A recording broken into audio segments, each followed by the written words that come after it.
Did Jesus Christ personally authorize America's war on Iran? That's not a rhetorical question. Millions of American Christians, right now, believe the answer is yes. And that belief, well, it's costing American lives. And nobody is asking why. Welcome to Loud and Clear. I'm David Tomsic. So let's start with what we know. The war in Iran has entered its third week. Donald Trump told us it would last a couple of days. Of course, that was over 2 weeks ago. Just days ago, Trump held a campaign-style rally in Kentucky, where he declared victory over Iran. Now, I'm not sure anyone told the Iranians, because they're still pounding targets throughout Israel and across neighboring Arab states. Meanwhile, we have lost American military personnel in this war. In Iran, an American Tomahawk missile struck a school for girls, killing 175 women and children. That attack was based on 10-year-old intelligence. In a television interview, Trump showed no remorse and in fact blamed the Iranians, telling reporters they stole a Tomahawk missile. He didn't realize that the missile was launched in the first hours of the war, well before Iran realized they were under attack. Innocent little girls killed by an American missile, and no one in D.C. seems to care. No congressional authorization, no debate, no exit strategy, no plan B. That's American strategy at its best. And yet, in churches across America, evangelical Christians are reading their Bibles and seeing prophecy fulfilled. These are exciting times.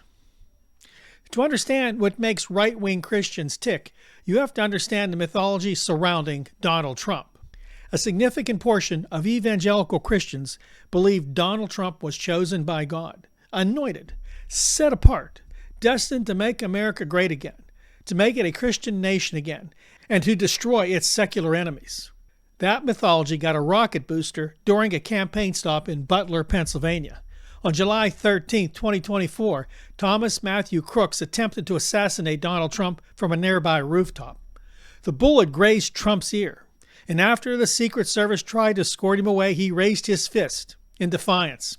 And in that moment, millions of evangelicals believed that it was not luck that saved their president, it was divine intervention. Proof that God's hand was on this man.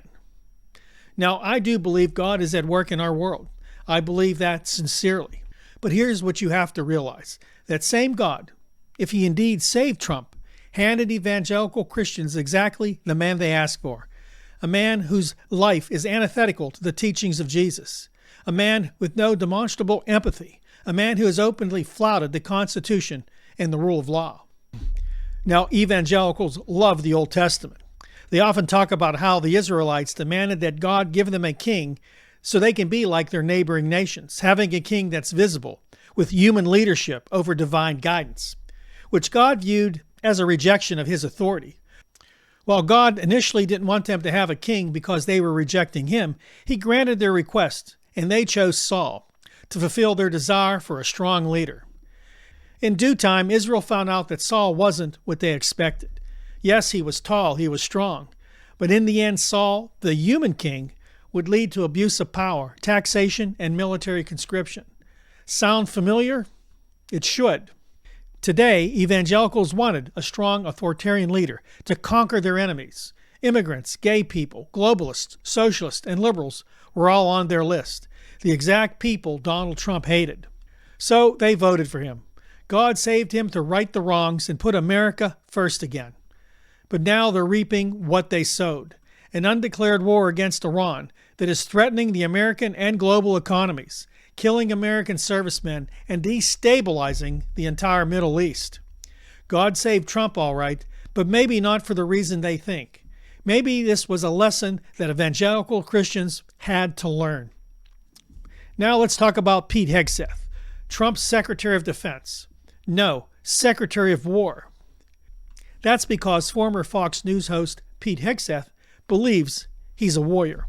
Hegseth is a known drunk and womanizer who nonetheless identifies with an arch-conservative strain of Christianity called Dominionism, the most radical branch of Christian nationalism. Here's what Hegseth's form of Dominionism actually teaches. America has a God-given mandate to project military power globally against any nation that doesn't fall within its narrow definition of a Christian state. Now, that's nearly every country on earth. Hegseth's framing of this Iran conflict as a holy war isn't a slip of the tongue. It's his worldview. It's a theology. And now it's sitting at the head of the United States military, and he's clueless. Now, Pete Hegseth is an extreme evangelical, but there are millions of others who would agree with this far-right philosophy. To understand why mainstream evangelical Christians are spiritualizing this war, we have to go back to the 19th century in a theological system called dispensationalism. Now, dispensationalism was developed by an Anglo-Irish clergyman named John Nelson Darby and the Plymouth Brethren movement. It interprets Scripture literally, not allegorically, not symbolically. Every word means exactly what it says, or what they think it says. Herein lies the bigger problem.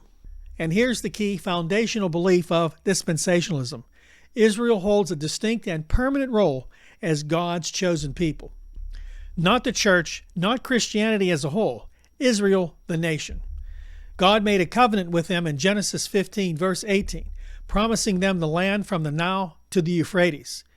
And dispensationalists believe that this promise will be literally fulfilled. Even as I make this video, Israeli Prime Minister Benjamin Netanyahu has stated that the land from the Nile to the Euphrates belongs to Israel.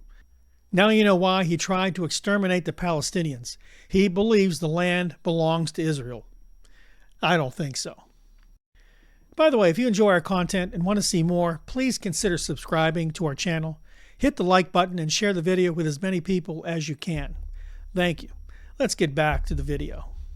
Now, before 1948, Israel as a nation was mostly a theological debate. Then, almost overnight, Israel became a nation, and the prophecy exploiters came out of the woodwork. People like Dr. Mike Evans, Pat Robertson, Yael Eckstein, and Pastor John Hagee, whose organization, Christians United for Israel, flies Israeli flags and banners in his church. That single event, May 14th, 1948, changed everything for dispensationalist Christians. Suddenly, prophecy wasn't abstract anymore. It was unfolding on CNN, and it's the primary reason why Christians will support Israel unconditionally, no matter how many international laws are broken, no matter how many war crimes are committed, and no matter how many innocent children are killed by airstrikes. Prophecy to them supersedes international law. Now here's where it gets even more specific. In the book of Matthew, chapter 24, after the disciples were bragging about the beauty of the Jewish temple, Jesus tells them that the temple will be destroyed. Not a stone would be left on top of another. Now, Jesus' words rang true when the Romans destroyed the temple in 70 CE, just 67 years after Jesus' ascension. Now, in that same conversation, the disciples asked him another question. What will be the sign of your return and the end of the age?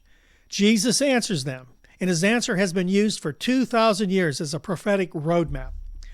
He said, "Watch out that no one deceives you, for many will come in my name, claiming I am the Messiah, and will deceive many.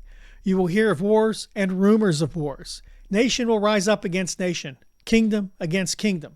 There will be famines and earthquakes in various places. All these are the beginning of the birth pains." That's Matthew 24, 4 through 8. Now, I want you to think about that list carefully. False messiahs, wars, nation against nations, famines, earthquakes. In the 20th century alone, we saw false prophets in Jim Jones, Marshall Applewhite, David Koresh, to name a few. We fought in 2 world wars. Our nation was divided in a civil war. We also saw the COVID-19 pandemic. We witnessed earthquakes on every continent and famines across Africa and Asia. Israel has fought 5 to 7 major wars since 1948. None of them triggered the apocalypse. How do we reconcile this with the words of Jesus? Here's what I've discovered. Jesus was actually trying to communicate this message. These signs aren't something you check off of a list. These are ongoing signs of the last days, which began the moment he ascended to heaven.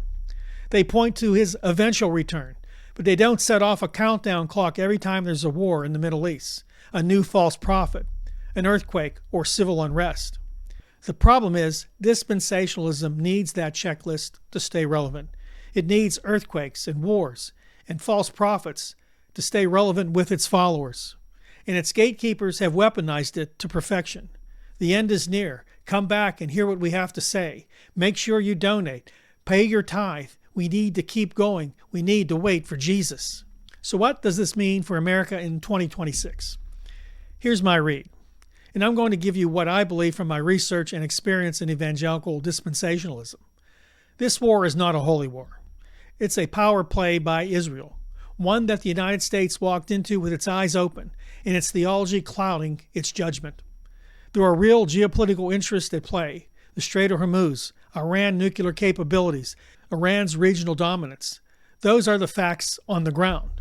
But the evangelical framework that surrounds this war, the one that says God anointed Trump, that Hexeth is a Christian warrior, and that this conflict is setting the stage for the second coming, that framework is dangerous.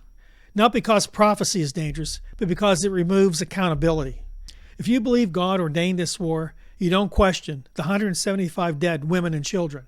You don't question the undeclared conflict. You don't demand congressional oversight.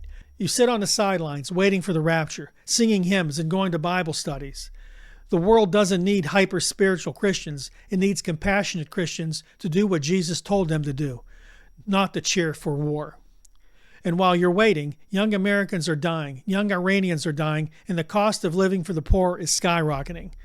The evangelical church in America is fracturing under the weight of this. Attendance is declining. Young people are leaving. And the marriage of Christian nationalism to military adventurism is accelerating that collapse faster than any secular force ever could. Donald Trump isn't destroying the church. The church handed him the keys. But many evangelical Christians would rather believe that the world is against them, that they're being persecuted, that liberals want their children to be gay or transgender. You can believe the lie that immigrants are all criminals and are taking your jobs. You can believe the lie that globalists want to destroy America. You can believe the lie that America was always a Christian nation. You can believe the lie that Donald Trump will make America great again. But it is all just a lie, a narrative created by a far right-wing think tank to move the nation into a Christian-dominated racist camp where only those who've gulped down the Kool-Aid can prosper. But the reality is clear. Jesus will return when his Father tells him to. So you can hide in your basement waiting for him. You can sit there quoting all the Bible prophecy you want. But you should still have the courage to say, this war is wrong, and God didn't start it. Those two things are not contradictions. They're just honest. I'm David Thompson, and this was Loud and Clear. Remember to love your neighbor as yourself. Stay sharp, stay safe, and I'll see you next week. Take care.